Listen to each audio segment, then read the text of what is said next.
Olá, pessoal, tudo bem? Retornamos aqui com o nosso estudo de tributação, tratando aí da gestão de tributos.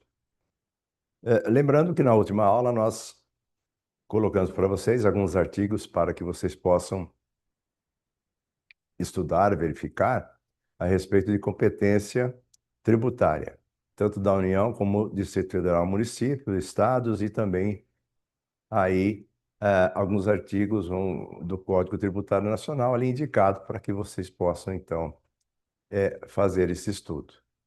Hoje vamos tratar aqui das espécies tributárias, né? Nós falamos para vocês que a palavra tributo ela é gênero. E aí na verdade, nós temos aí as espécies desses tributos, né? Imposto, taxa, contribuição de melhoria, enfim, eu tenho várias espécies de tributos. O primeiro que nós vamos verificar são as taxas, aonde que eu vou verificar a sua definição. Primeiro, eu tenho que ir no Código Tributário Nacional, no artigo 77, e dar uma olhada, dar uma lida lá. E também eu verifico o artigo 145 da Constituição Federal, que traz ali a possibilidade tanto da União quanto dos estados, Distrito Federal e municípios instituir, então, essa espécie de tributo.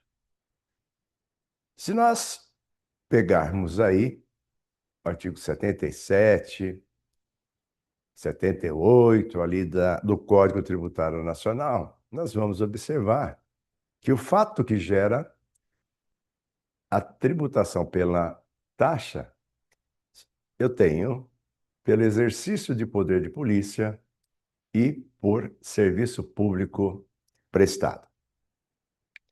O exercício de poder de polícia é quando o Estado, ele disciplina, ele limita os nossos direitos individuais. Então, nós temos direito ao trabalho, nós temos direito à propriedade, né? São direitos consagrados constitucionalmente. E, de repente, vem esse Estado e ele disciplina esses nossos direitos, né? Então, por exemplo, se eu tenho um restaurante,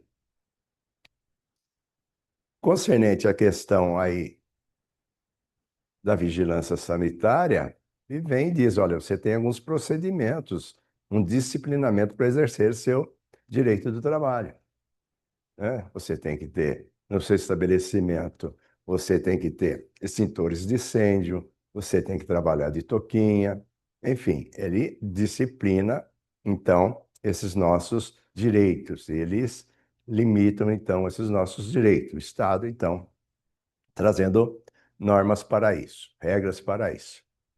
E o outro é o chamado serviço público. Então, quando eu tenho a prestação de um serviço prestado pelo Estado, pode ser cobrado através das chamadas taxas.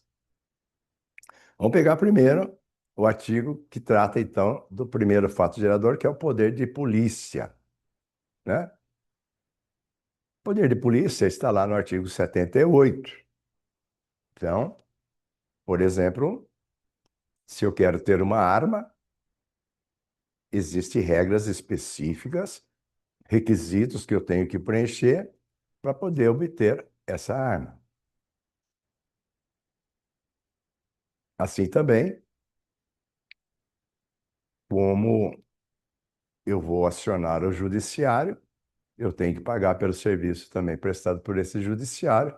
Aí eu teria a questão das taxas por serviço, né? Então, o artigo 78 especificamente vai nos tratar a respeito de poder de polícia. E o artigo 79, que é o seguinte, já fala da prestação de serviço público que pode ser cobrado através de taxa. Primeiro, não é todo e qualquer serviço público que poderá ser cobrado. Primeiro, eu tenho que verificar que o serviço público tem que ser especificado. que quer dizer isso? Tem que ser identificado.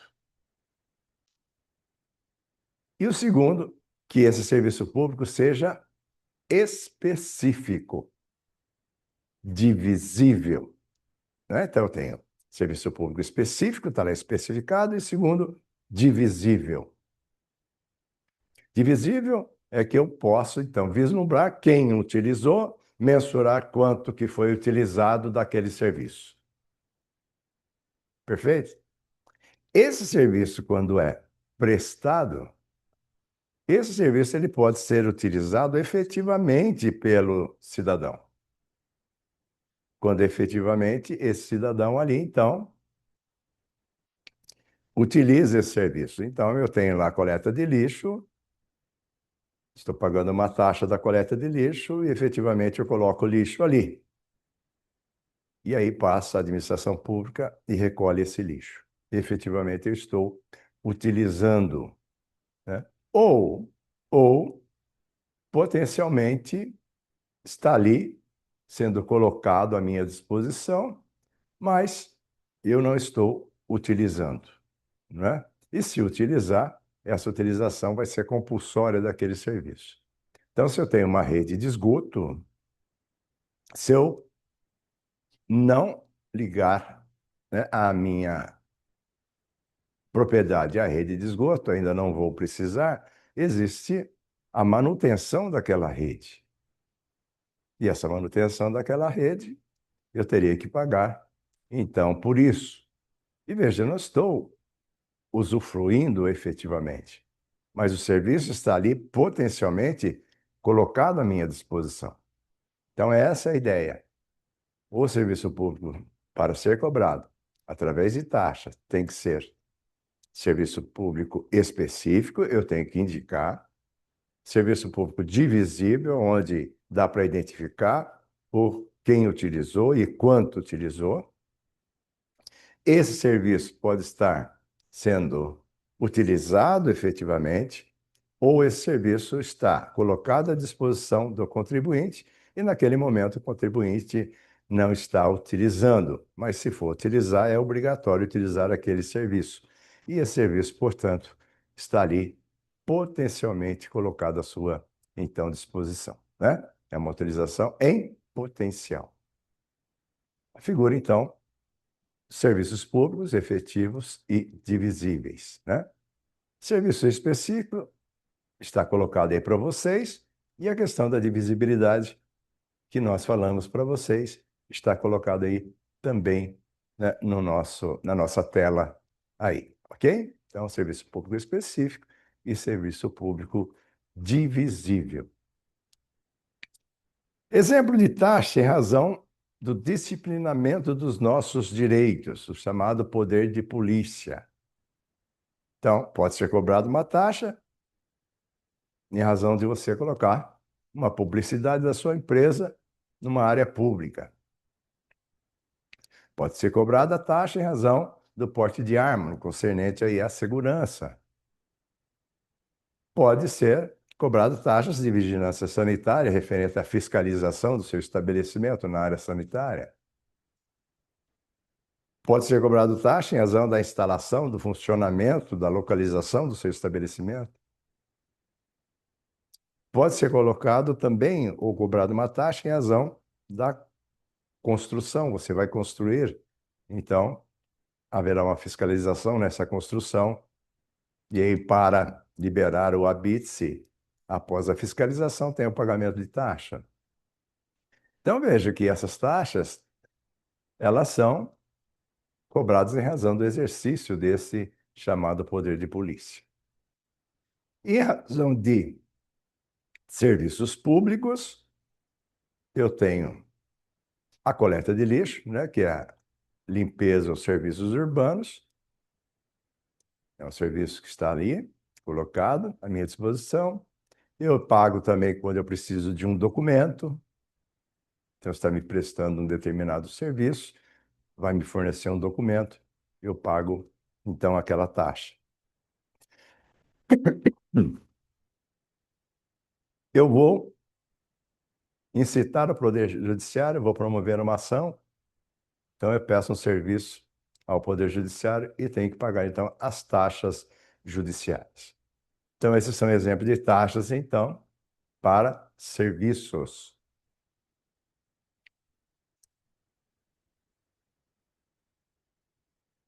Muito bem. Uma outra espécie de tributo, pessoal, é a chamada contribuição de melhoria, tá? Contribuição de melhoria. Quais os artigos que nós deveremos observar? Primeiro, o artigo 145, 2 da Constituição Federal, onde está lá a competência de todos, entre político, União, Estado, Distrito Federal e município, que pode instituir essa espécie de tributos. Aí, aqui no Código Tributário, essa lei é abaixo da Constituição, eu devo observar o artigo 81 e o artigo 82, né? Então, veja, essa espécie de contribuição de melhoria, eu pago em razão de uma obra pública. Então, se houver, então, aí a construção, eu tenho uma obra pública, essa obra pública traz valorização ao meu imóvel. Por exemplo, eu tenho meu imóvel e, de repente, passa asfalto em frente desse meu imóvel. Esse imóvel meu valia 100 mil, hoje ele vale 120 mil. A obra pública trouxe uma valorização imobiliária, ok? Então, aí, é nesse caso que pode ser cobrada a contribuição de melhoria. Se houver uma obra pública e essa obra pública não trouxer valorização ao meu imóvel, não há que se falar em cobrança de contribuição de melhoria. Não há a incidência, então, dessa espécie de tributo. Esse tributo eu tenho pela redação ali do artigo 81 e 82 do Código Tributário, eu extraio duas características. A primeira característica é a característica chamada objetiva. Isso quer dizer o seguinte: objetivamente, o Estado ele somente poderá cobrar o valor que seria o valor total da despesa realizada com essa obra. Ele não pode cobrar mais do que o valor que ele pagou para aquela obra. Então, se a obra realizada custou R$ 1 milhão, esse Estado não pode cobrar do contribuinte 1,1 milhão. Então, a primeira característica é o limite de cobrança. E o limite de cobrança é o total da despesa realizada, não mais que isso. Depois eu tenho uma segunda característica, pessoal, que é a característica subjetiva. Dentro daquela despesa realizada, eu posso observar que o meu imóvel teve um determinado acréscimo de valorização, que poderá ser diferente do imóvel de outra pessoa que também teve um acréscimo em razão dessa obra. Então, eu preciso verificar qual foi o acréscimo de valor que resultou daquela obra no meu imóvel beneficiado, que poderá ser diferente, então, de outros imóveis. Um imóvel que está mais perto daquela obra valorizou mais. Um imóvel que esteja um pouquinho mais afastado daquela obra também valorizou, mas valorizou menos. Então, dentro daquilo que valorizou, não pode ser cobrado mais do que aquela valorização. Se o meu imóvel valorizou apenas 20 mil por aquela obra, não poderá ser cobrado mais que 20 mil. Ok? Então, essa é a característica subjetiva, que é o limite individual do acréscimo de valor, resultado, então, para cada imóvel beneficiado por aquela obra pública. A definição de contribuição de melhoria, existe um decreto-lei, é Decreto-Lei 195, que lá trata da contribuição de melhoria. Então, todos os requisitos para a instituição de contribuição de melhoria, eu tenho nesse Decreto-Lei 195 aí, que também fica uma sugestão de leitura para vocês aí. E lá vai tratar das obras que podem ser cobradas a título de contribuição de melhoria. E vocês vão verificar nessa normativa que eu tenho ali N situações que pode ser cobradas, né? Essas obras, tem ali a relação delas. Muito bem. Uma outra espécie de tributo, pessoal, empréstimo compulsório. Empréstimos compulsórios, pessoal, está lá no artigo 148 da Constituição Federal. No caso de empréstimo compulsório, a competência ela é só da União. Então, somente a União poderá instituir o tal de empréstimo compulsório. É um tributo especial, por ser especial, ele deverá ser instituído por lei complementar e se extrai do texto o fato gerador, que são as despesas extras que vêm em razão de uma calamidade pública e de uma guerra externa. Empréstimo quer dizer o seguinte: olha, se eu estou emprestando para a administração, um dia ela vai me devolver. É tributo porque eu tenho que pagar obrigatoriamente, mas futuramente, por tratar de empréstimo, ela deverá me devolver. Lembram-se vocês que nós falamos também que, com referência à guerra, o Estado pode, né, no caso a União Federal, ela pode instituir os impostos extraordinários de guerra. Só que, diferentemente aqui, os impostos, né, eles são arrecadados e não há a devolução desses valores. Diferentemente do empréstimo, né? O nome já fala empréstimo. Então, eu emprestei para o governo me devolverá. Então, numa situação de calamidade pública e de guerra, eu tenho a possibilidade, então, da União instituir esse tributo chamado empréstimo compulsório. Também existe um outro fato gerador para empréstimo compulsório, que é a instituição em razão de investimento público, né? Desde que seja urgente, desde que tenha um interesse nacional envolvido, a União poderá instituir. Por exemplo, investimento na área de petróleo, né? Se há um investimento urgente, se é relevante para o país, poderia ser instituído aí pela União, então, esse empréstimo compulsório. Como eu disse para vocês, a Constituição determina, por ser um tributo especial, que seja instituído por lei complementar. E deve ser observado, né, aqueles princípios que nós verificamos lá, os limites do poder tributário. Eu tenho o princípio da anterioridade no caso de investimento público.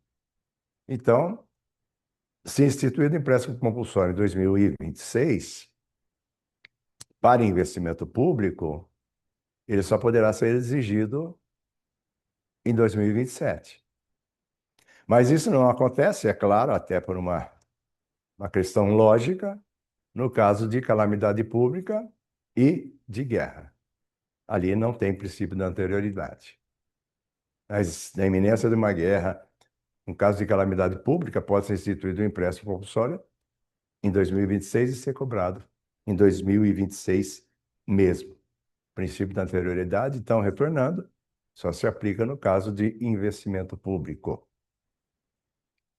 Lembrando também que esse tributo é um tributo vinculado, ou seja, as despesas ali serão aquelas despesas, por exemplo, investimento público na área de petróleo. Perfeito. O dinheiro arrecadado deverá ser aplicado aonde? Nesse investimento para a área de petróleo.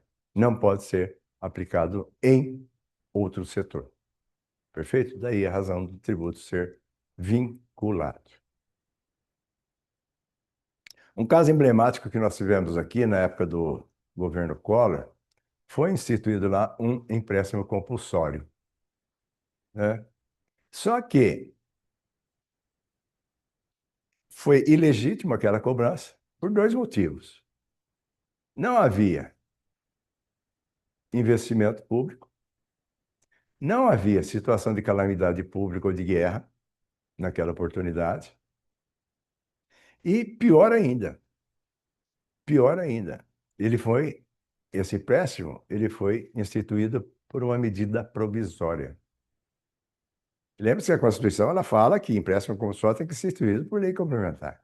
O presidente da República pode até, por medida provisória, instituir ou alterar determinadas alíquotas tributárias, mas não aquelas que são reservadas à lei complementar, porque são situações especiais. Tá? Então, na Constituição de 88, nós temos essa figura desse empréstimo compulsório, que foi aí um exemplo emblemático, né, no governo Collor, que atingiu, então, aquela situação da poupança de todos os brasileiros, uma situação ilegítima, né, completamente irregular. Nós temos também, pessoal, as contribuições sociais, né? Alguns autores chamam de contribuições parafiscais, então vou colocar como contribuições especiais as contribuições para nós distinguirmos daquele outro nome, daquela outra espécie chamada contribuição de melhoria. Então vamos chamar de contribuições especiais. A primeira contribuição especial que eu vejo aqui é no artigo 195 da Constituição Federal, né? Ali eu tenho uma contribuição para financiar a Seguridade Social. Quando se fala Seguridade Social, pessoal, eu tenho três pontos dentro desse termo Seguridade Social. Eu tenho assistência social, eu tenho a previdência e eu tenho a assistência, então, à saúde. Perfeito? Então, para financiar essas três áreas, saúde, previdência e assistência social, pode ser instituída, então, a contribuição chamada contribuição social. E essa contribuição, ela é cobrada do empregador e incide sobre a folha de salário dos seus empregados. É sobre a folha de salário ou sobre aí pessoas que prestam serviço a esta empresa, mesmo se não tiver vínculo empregatício, vai ter que recolher esta contribuição. Também existe a receita sobre o faturamento, que é o chamado COFINS. Sobre o faturamento da empresa também se recolhe a Seguridade Social. Nós temos também sobre o lucro, a contribuição social sobre o lucro líquido da empresa, uma lei lá que regulamenta em 1988.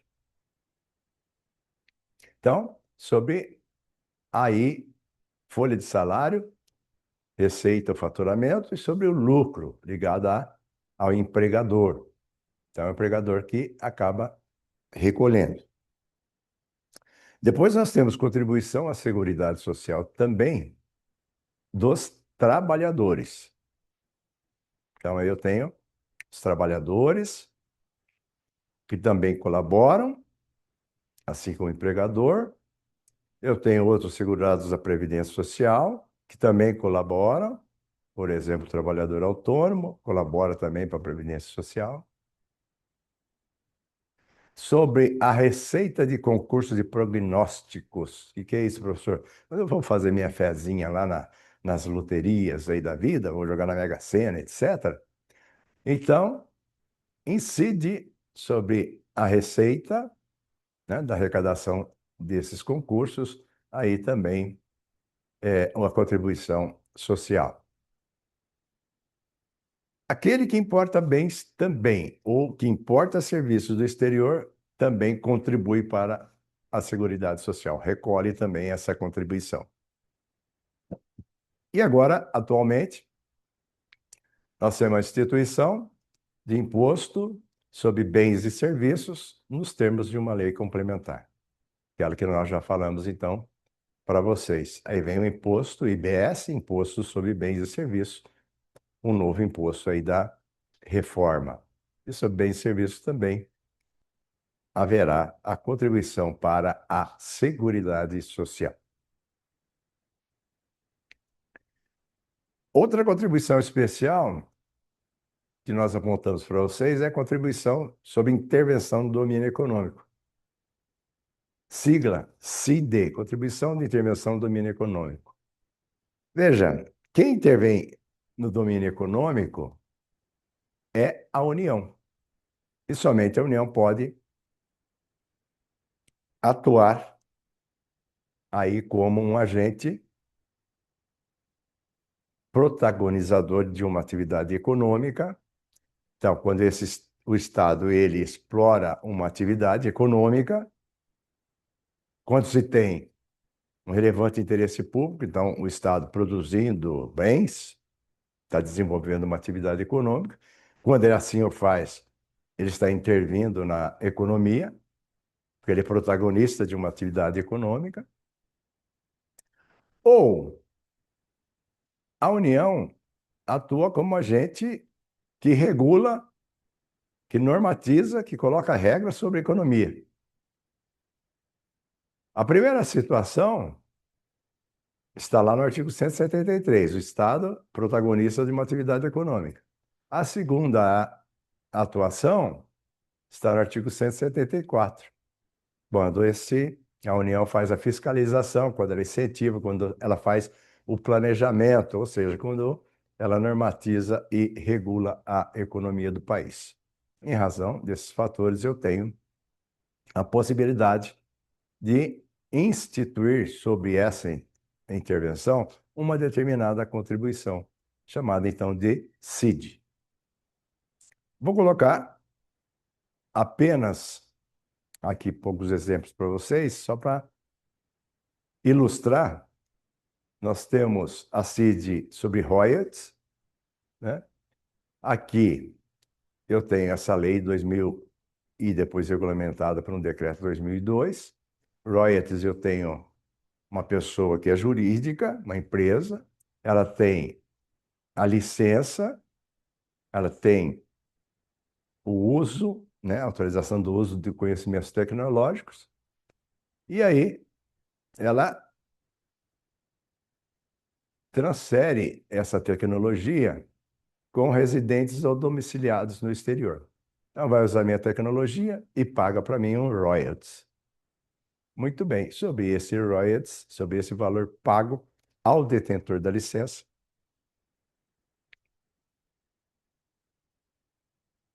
aquele que fez a exploração, né, aquele que tem aí os conhecimentos tecnológicos, não transfere a tecnologia, mas eu vou pagar pela utilização, por exemplo, software. Eu vou utilizar um software e vou pagar royalties por ter explorado, né, essa licença.